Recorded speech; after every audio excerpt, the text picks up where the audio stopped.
हम यहाँ पे मटेरियल स्ट्रक्चर देखेंगे। मटेरियल स्ट्रक्चर के लिए हमें ये स्टेप्स फॉलो करने होंगे। इसके राइट हैंड में टी कोड्स लिखे हुए हैं। सबसे पहले हमें मटेरियल टाइप बनाना होगा। इसका टी कोड है OMS2। इसके बाद हम नंबर रेंज बनाएंगे और उस नंबर रेंज को मटेरियल टाइप से अटैच करेंगे। इसका टी कोड है MMNR। इसके बाद हमें मटेरियल ग्रुप बनाना होगा। इसका टी कोड है OMSF। मटेरियल ग्रुप के बाद हमें वैल्यूएशन क्लास बनाना होगा। OMSK इसका टी कोड है। इसके अंदर में हमें 3 ऑप्शंस मिलते हैं। Number 1 account category reference, number 2 valuation class, number 3 relate material type and account category reference. ये स्ट्रक्चर हम यहाँ पर देखते हैं। सबसे पहले हम बनाएंगे account category reference, this one. Account category reference को हम अपनी वैल्यूएशन क्लास से अटैच करेंगे। वैल्यूएशन क्लास को पहले क्रिएट करेंगे और फिर वैल्यूएशन क्लास से हम अपना अकाउंट कैटेगरी रेफरेंस अटैच कर देंगे। इसके बाद इस अकाउंट कैटेगरी रेफरेंस को हम अपने मटेरियल टाइप से अटैच कर देंगे, जो मटेरियल टाइप हमने पहले बनाया हुआ है। So these 3 are linked with each other. And फिर हमें इस वैल्यूएशन क्लास से अपना GL अटैच करना होगा, जो GL हम पहले बना के रखेंगे।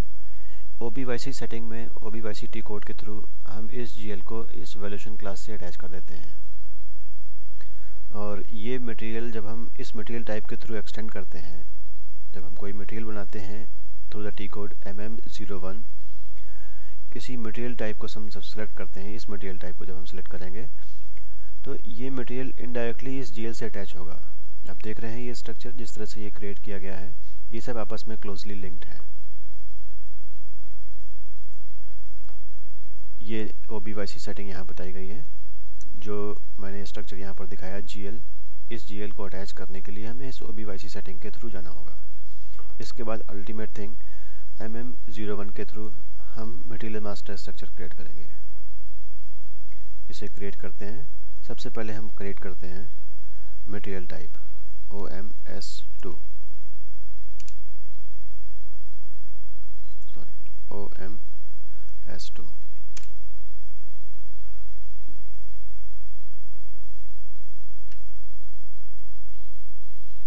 जो एग्जिस्टिंग मटेरियल टाइप है हम उन्हें कॉपी एज कर सकते हैं या नया भी क्रिएट कर सकते हैं।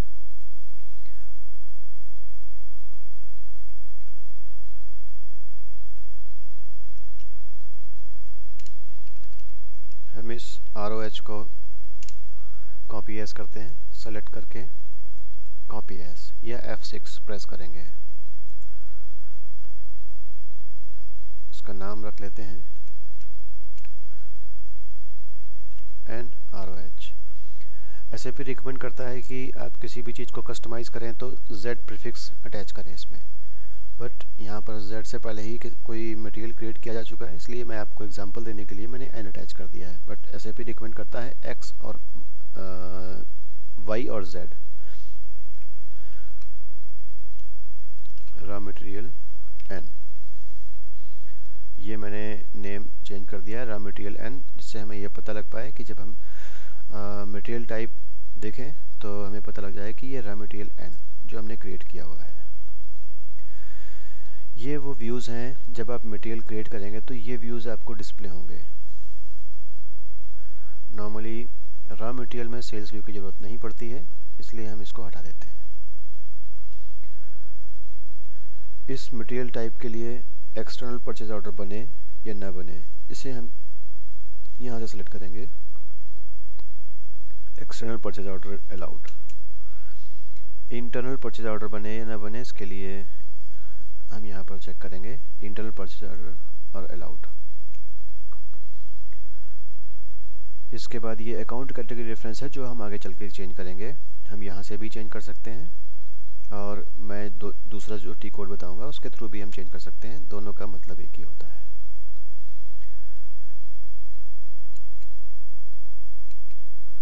ये मटेरियल टाइप हमने कॉपी कर लिया और कॉपी करके नया बना दिया NROH नाम से। इसके बाद बनाएंगे हम नंबर रेंज।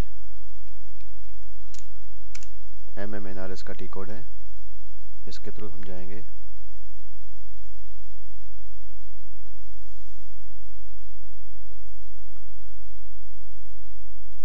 ये हमारा मटेरियल टाइप था। इसे सेलेक्ट करके यहाँ पर क्लिक करेंगे। ये एग्जिस्टिंग नंबर रेंज है पहले से जो चल रही हैं, हम इन्हीं को यूज़ कर लेते हैं। इसकी नंबर रेंज आप देख रहे हैं यहाँ पर, ये नंबर रेंज 1 से लेकर के 999999 तक है। इसमें EXT पर मार्क नहीं है, क्लिक नहीं कर रखा है, इट मीन्स कि ये इंटरनल है। और जिस नंबर रेंज पर EXT पर क्लिक कर रखा है, इट मीन्स कि ये एक्सटर्नल है। दोनों में डिफरेंस ये होता है कि इंटरनल नंबर रेंज सिस्टम अपने आप जनरेट करता है और एक्सटर्नल नंबर रेंज हमें टाइप करके बताना होता है सिस्टम को कि हम इस नंबर से कोई भी मटेरियल जनरेट कर रहे हैं। हमने यही नंबर रेंज अटैच कर दिया। इसके बाद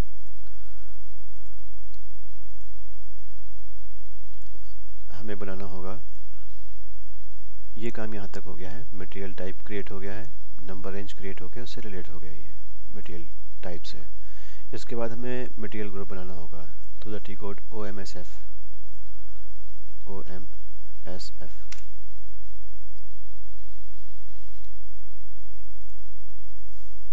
मटेरियल ग्रुप का नाम रख लेते हैं।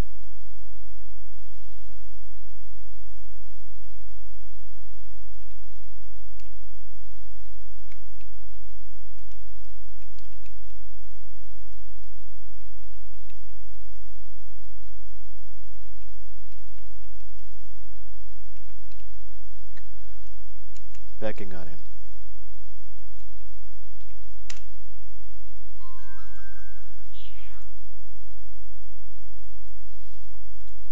इस नाम से एक ग्रुप बन गया। इस ग्रुप के बाद अब हमें ये पूरा स्ट्रक्चर बनाना होगा। OMSK इसका टी कोड है। इसके थ्रू हमें ये 3 ऑप्शंस मिल जाते हैं।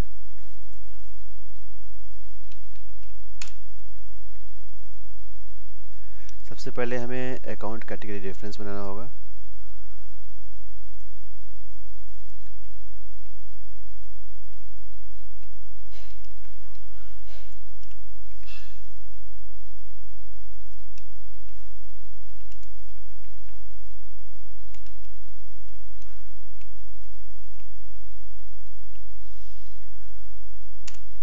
PAK1 नाम से बना लिया है हमने अकाउंट कैटेगरी रेफरेंस।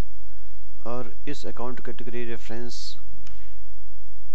को हम अपनी वैल्यूएशन क्लास जो हम नहीं बनाएंगे उससे हम अटैच कर देंगे। वैल्यूएशन क्लास बनाते हैं हम।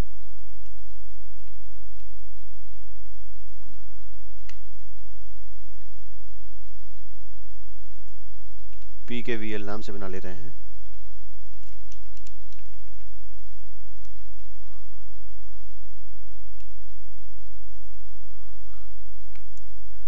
ये वैल्यूएशन क्लास बन जाएगी और इसको हम अपनी अकाउंट कैटेगरी रेफरेंस जो अभी हमने बनाया है उससे अटैच कर देते हैं PAK1 से।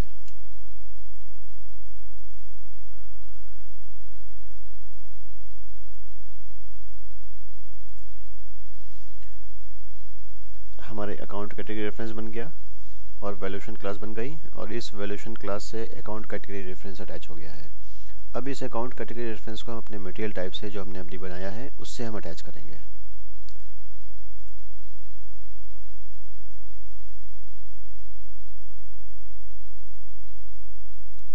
हमने जो मटेरियल टाइप बनाया था वो था NROH।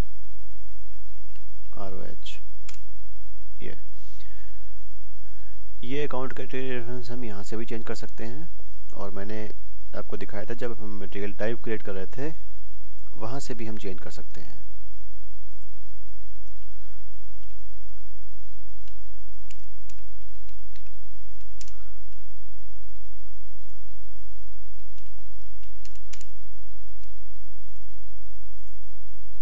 यहाँ से भी दोनों का मतलब एक ही है कि हमें अकाउंट कैटेगरी रेफरेंस को इस मटेरियल टाइप से अटैच करना है। हमारा अकाउंट कैटेगरी रेफरेंस PAK1 था, इसे हम यहाँ पर अटैच कर देते हैं। अगर हम यहाँ पे आके देखेंगे तो ये अटैच हो चुका है हमारे मटेरियल टाइप से अकाउंट कैटेगरी रेफरेंस। इतना काम हमारा हो गया है। इसके बाद हम OBYC सेटिंग के थ्रू जो एग्जिस्टिंग GL हैं हम उन्हीं को यूज़ करेंगे। इस GL को अपनी वैल्यूएशन क्लास से हम अटैच करेंगे।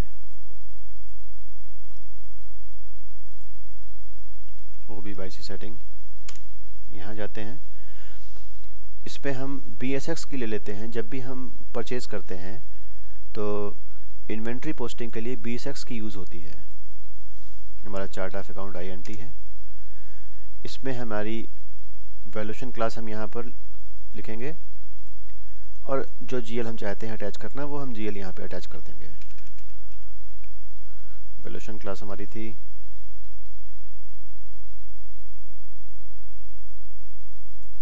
PKVL नाम से, और इसमें हम कोई GL अटैच कर देते हैं जो हमारी कंपनी कोड का हो।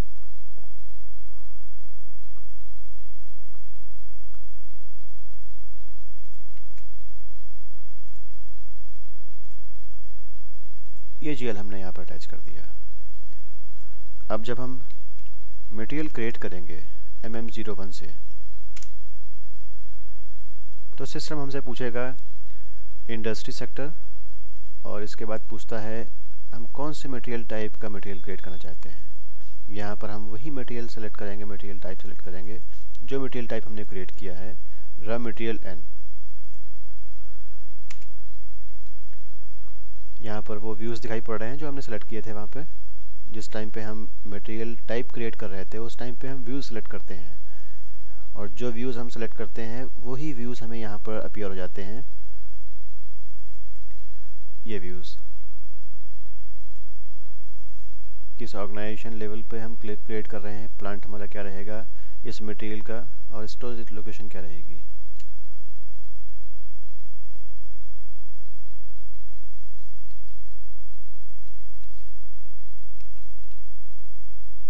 ये मटेरियल हो गया, इसकी यूनिट ऑफ मेजरमेंट पीसेज हो जाएगी।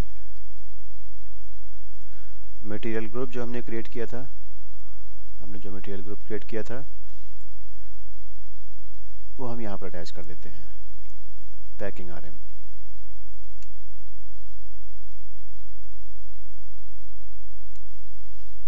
यहाँ पर आप देख रहे हैं वैल्यूएशन क्लास ऑटोमेटिकली उठ के आ गई है। ये वैल्यूएशन क्लास इसलिए उठ के आ गई है कि जब हम मटेरियल क्रिएट कर रहे हैं तो हमने इस मटेरियल टाइप को एक्सटेंड किया है। इस मटेरियल टाइप के थ्रू हम क्रिएट कर रहे हैं। ये मटेरियल टाइप ऑटोमेटिकली इस वैल्यूएशन क्लास से अटैच है जो हम पहले कर चुके हैं। इसीलिए जब हम ये मटेरियल क्रिएट कर रहे हैं इस मटेरियल टाइप से, तो ये वैल्यूएशन क्लास सिस्टम अपने आप उठा रहा है।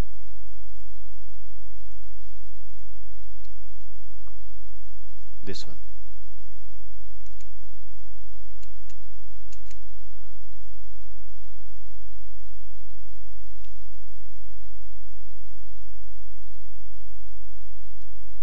इस तरह से ये मटेरियल क्रिएट हो जाता है। ये पूरा स्ट्रक्चर कंप्लीट है।